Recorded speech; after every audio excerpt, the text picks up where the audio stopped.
বন্ধুরা, আমি এখন বানেশ্বরে।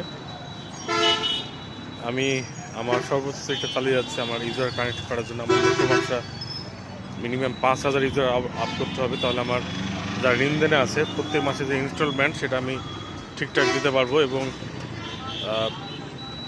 আরও ভালো হবে তখন আর কি, সচ্ছলতা ফিরে আসবে। তো এখন পর্যন্ত 5,000 ইউজারের মধ্যে 250 ইউজার এক জায়গায় আপ হচ্ছে।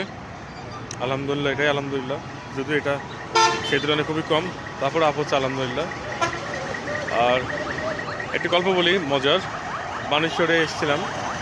বানেশ্বরে এসে আমার এক পরিচিত ভাইয়ের মিষ্টি দোকানে ঢুকলাম, একটা দই খেলাম। আর ভাবলাম যে ভাই আমাকে সময় দেয় বানেশ্বরে আসলে, তার জন্য অপেক্ষা করবো। তো আমি দই খাওয়ার সঙ্গে সঙ্গে ওখানে আর বেশিক্ষণ থাকার সুযোগ পেলাম না, কারণ ওনার দুটো কাস্টমার ঢুকছে। যদিও জায়গা ছিল, আমাকে উনি উঠতে বলেন, আমি উঠে চলে আসলাম। আসলে মানুষের মানসিকতা ব্যাপার স্যাপার এগুলো, এইভাবে আসলে ব্যাক আসতে হয়, কিছু করার নাই। আল্লাহ ইনশাল্লাহ ভালো দিন দিবে।